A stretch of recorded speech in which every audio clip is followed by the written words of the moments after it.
अस्सलामुअलैकुम ख़वातीन और हज़रात, Smack group of marketing and sales. मैं तैयब इजाज़ हूँ। उम्मीद करता हूँ तमाम लोग खैर आफियत से होंगे, जहाँ कहीं भी होंगे अपने अहले खाना के साथ एक अच्छी ज़िंदगी बसर कर रहे होंगे। अगर इस वक्त आप मुझसे $1 बिलियन क्वेश्चन पूछें और पूछें जी इन्वेस्टमेंट कहाँ पे करनी चाहिए, अगर आप दुनिया भर में मुझे कहीं सुन रहे हैं और फाइल इकोनॉमी में इन्वेस्टमेंट करनी चाहिए, मैं आपको बोलूँगा कि कैपिटल स्मार्ट सिटी में इन्वेस्टमेंट करनी है। और ये कैंपेन मैं पिछले 2-3 महीने से चला रहा हूँ, तब तक चलाता रहूँगा जब तक जो मार्केट और environmental forces as far as the trade of capital smart city and demand and supply of capital smart city इस कंसर्न में, तब तक ये चलाता रहूँगा। बेशक बहुत सारे लोग जो रेगुलरली सुन रहे हैं शायद वो बोर हो जाएं कि एक ही बात रोज़ाना कर रहा है, लेकिन मैं मार्केट अपडेट्स आप तमाम लोगों तक पहुँचा रहा हूँ। मैंने कल जो अपना अल्हम्दुलिल्लाह मैंने एनालिटिक्स भी मैं इस यूट्यूब चैनल के देखते रहता हूँ, कहाँ से रीच आ रही है, कहाँ पे लोग ज़्यादा देख रहे हैं। तो United kingdom, United states of America, Saudi Arabia, Pakistan की बात कर रहा हूँ, और ये तीन, और यूएई, यूनाइटेड अरब अमीरात्स, 3-4 मुल्क जो हैं यहाँ पे ज़्यादातर लोग जो है वो वॉच कर रहे हैं। उनको ऑन ग्राउंड रियलिटीज़ नहीं पता। तो मैं ये समझता हूँ कि ऑन ग्राउंड रियलिटीज़ पूरे मुल्क की भी, प्लस जो ट्रेड इकोनॉमी को लेते हुए जो हालात वाक़यात हैं वो, प्लस इन्वेस्टमेंट अगर वो कर रहे हैं तो कहाँ पे करनी चाहिए भी कि नहीं, ये उन तक कम्युनिकेट करूँ उस यूट्यूब चैनल से, क्योंकि मेन स्ट्रीम मीडिया पे और ओवरऑल जो एक मीडिया पे चीज़ें दिख रही हैं आप पे, अक्सर बहुत सारी चीज़ें ऐसी होती हैं जो कि हकीकत के बरअक्स भी होती हैं। तो हकीकत क्या है, मैंने बेड़ा ठाना हुआ है कि मैं ये बताता रहूँगा।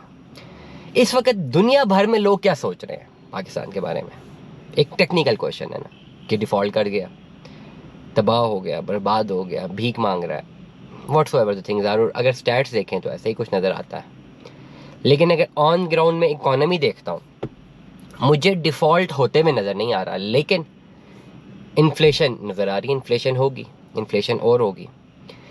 मुतासिर कौन होगा? आम आदमी जो रुपए में कमाता है, जो डॉलर में कमाता है, उससे फ़र्क नहीं पड़ेगा, चाहे वो ओवरसीज़ है, चाहे वो लोकल पाकिस्तानी है। यहाँ से बैठ के अगर वो ऑनलाइन काम करता है, जो भी है, उसके रेमिटेंसेस आती है, डॉलर से काम कमाता है।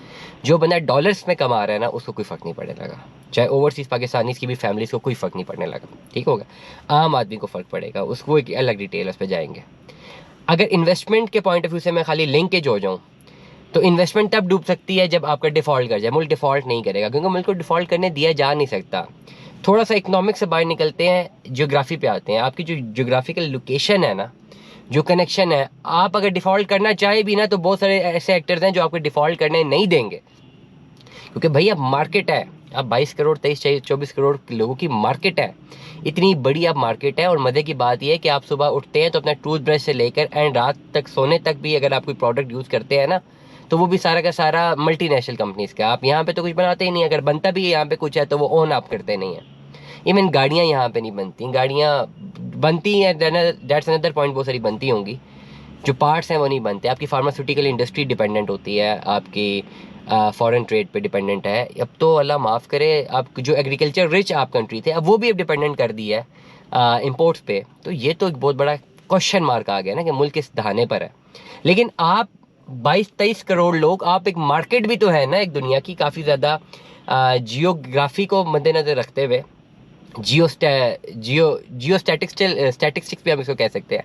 जियो स्टैटिस्टिकल डाटा को अगर हम मद्देनज़र रखें और आपकी लोकेशन को देखें, आप अरेबियन सी के साथ जोड़ रहे हैं, आप जो है हिंदुस्तान से जोड़ रहे हैं, आप चाइना के साथ जोड़ रहे हैं, आप ईरान के साथ जोड़ रहे हैं, आप वाहिद कंट्री हैं जो कि सेंट्रल एशिया को जो है वो अपना नियरेस्ट सी रूट प्रोवाइड कर सकते हैं। तो अगर आपको डिफ़ॉल्ट डिक्लेयर कर दिया जाए दुनिया की तरफ से, तो जो दुनिया की जो आप इतनी बड़ी मार्केट बने हुए हैं, उसका क्या होगा? सी पैक का क्या होगा? चाइनीज़ इंटरेस्ट कहाँ पे जाएगा? सेंट्रल एशियन इंटरेस्ट कहाँ पे जाएगा? तो ये 8-10 चीज़ें तो है ना समझने वाली। तमाम तर पढ़े लिखे लोग मुझे सुन रहे हैं ना, तो डिफ़ॉल्ट डिक्लेयर तो नहीं होगा। डिफ़ॉल्ट डिक्लेयर होने का मतलब क्या है? एनर्जी ख़त्म होगी, आपका पेट्रोल ख़त्म हो गया, तो जो ट्रेड ट्रांजिट है, जो कि आपका नहीं है, बाकियों का तो है ना, उन्होंने तो आपको डिफ़ॉल्ट होने नहीं देना ना। तो इन्फ्लेशन आएगी। इन्फ्लेशन कैसे आएगी? You have to go for IMF plan. IMF plan की तरफ जाएंगे तो उनकी शर्तें होंगी कि जी इसको बढ़ाएं, इसको बढ़ाएं, उसको बढ़ाएं, गैस को बढ़ाएं। इन्फ्लेशन होगी। जो बंदा रुपए में कमा रहा है वो फंस जाएगा, जो डॉलर में कमा रहा है उसको क्या फ़र्क पड़ता है? डॉलर भी इन्फ्लेट करेगा, और भी इन्फ्लेट करेंगे। तो आप तमाम तर लोग जो मुल्क से बाहर बैठ के डरे हुए हैं ना कि जी हम इन्वेस्टमेंट करें रियल एस्टेट में, या ना करें, मैं उनको बोल रहा हूँ इन्वेस्टमेंट करें, क्योंकि इन्फ्लेशन आने वाली है। रियल स्टेट क्यों डाउन है? क्योंकि डॉलर जो है मार्केट की रेट का अलग है और उसका इंटरबैंक का अलग है। जैसे इसको मार्केट में छोड़ेंगे और छोड़ना पड़ेगा, वरना आप डिफॉल्ट डिक्लेयर करेंगे, डिफॉल्ट डिक्लेयर करने होने नहीं दिया जाएगा, तो मार्केट में छोड़ना पड़ेगा। जब छोड़ेंगे मार्केट को तो वहाँ से डिमांड एंड सप्लाई डिस्टर्ब होकर वापस रियल स्टेट में इंजेक्ट हो जाएगी। इसकी बात तो मैंने कल भी की है। इसलिए तमाम तर लोग जो दुनिया भर में मुझे सुन रहे हैं, आप तमाम तर लोग, डिफ़ॉल्ट इंशाल्लाह नहीं होता हमारा मुल्क, इन्फ्लेशन आएगी, ह्यूज इन्फ्लेशन आ सकती है। इन्फ्लेशन का मतलब महंगाई, बहुत शदीद महंगाई हो सकती है। आम आदमी के लिए बहुत मसले पैदा हो सकते हैं। आम आदमी के लिए बिजली, पानी, गैस, पेट्रोल, खाने पीने की अशिया बहुत महंगी है। 1000 रुपये के नोट की कोई वैल्यू नहीं बची है। मैं अपने घर की ग्रॉसरी करता हूँ, मुझे बड़ा शौक है, रोज़ाना करता हूँ। 1000 रुपये की नोट की कोई वैल्यू नहीं बची है। Even 5000 I need 5000 rupees per day. अगर मैं अब घर की खाली ग्रॉसरी पूरी करूँ ना, रिगार्डलेस ऑफ फ्यूल एवरीथिंग, 5000 रुपये बड़ी चीज़ होती है। एक आम आदमी की कितनी सैलरी है? 20 से 25 हज़ार रुपया। जो 20 से 25 हज़ार कमाता तब उसको लाख रुपया कमाना है, तब जाके अपने एक्सपेंस मीट करेगा।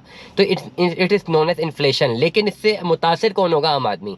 फ़ायदा किसको होना है? जो डॉलर में कमा रहा है। यहाँ पे पाकिस्तान में काफ़ी ज़्यादा फ्रीलांसर्स हैं जो डॉलर में कमाते हैं, उनको कोई फ़र्क नहीं पड़ता। जिनके फाइवर पे अकाउंट्स हैं, जो अमेजोन के अकाउंट्स हैं, उनको कोई फ़र्क नहीं पड़ता जितनी मर्जी इन्फ्लेशन हो जाए, क्योंकि ऑटोमेटिकली उनकी जो इनकम है उस हिसाब से रेस कर जाएगी। चीज़ें जब तक अवेलेबल होंगी, मिलती रहेंगी, उनको कोई मसला नहीं पड़ेगा। शॉर्टेज होने नहीं देंगे। शॉर्टेज तब होगी जब डिफ़ॉल्ट होगा, वो होने नहीं देना है। और ओवरसीज़ पाकिस्तानी, आपका पैसा नहीं डूबता, आप अपनी इन्वेस्टमेंट्स करें, कैरी ऑन करें, डिफ़ॉल्ट तो होना नहीं है इंशाल्लाह। इन्फ्लेशन आनी है तो इन्फ्लेशन आए मजीद है और दोबारा डॉलर से वापस रिजेक्ट होकर पैसा वहाँ पे रियल स्टेट में चला जाए, तो इससे पहले ही अपनी इन्वेस्टमेंट करना शुरू कर दें। बहुत सारे लोग इस डर की वजह से इन्वेस्टमेंट नहीं करें। तो टेक्निकली अगर मैं आपको एक रिजल्ट बताऊँ, मेरा नहीं ख्याल क्योंकि एक भी ऐसा लॉजिकल आर्गूमेंट है जो मैंने नहीं दिया जिसमें ये प्रूव नहीं होता कि you should go for investments in Pakistan right now. तो तमाम तर लोग जो रियल स्टेट में इन्वेस्टमेंट्स करना चाह रहे हैं और अभी तक नहीं कर रहे डर की वजह से, मैं उनको एडवाइस ये करूँगा, you should go for your investments. कहीं पर भी इन्वेस्टमेंट करें, फाइल इकोनॉमी में करने हैं, आपने रियल स्टेट में करनी है, whatsoever the things are. This vlog was definitely for communicating the on-ground realities to all of the people who are living abroad, who are living in Pakistan as well. Knowledge is boundaryless. Knowledge is वो ethics-less. Ethics, for example, ethics का मैंने क्या word use कर दिया, I don't know. What can we say? Knowledge is just beyond everything ना, everything है। Knowledge तो किसी की बात पे जा सकती है और नॉलेज से एग्री डिसएग्री आप कर सकते हैं, लेकिन मेरा एनालिसिस ये है कि आने वाले टाइम पे इंशाल्लाह रियल स्टेट में दोबारा बूम आने वाला है। अगर हम खाली मैं स्ट्रिक्टली पर्टिकुलर वेंचर को स्टडी करूं, regardless of morals, morality, ethics, मुल्क में क्या हो रहा है, क्या नहीं हो रहा, क्या होना चाहिए, क्या नहीं होना चाहिए, that's another debate. Stay tune with us. अल्लाह हाफिज़।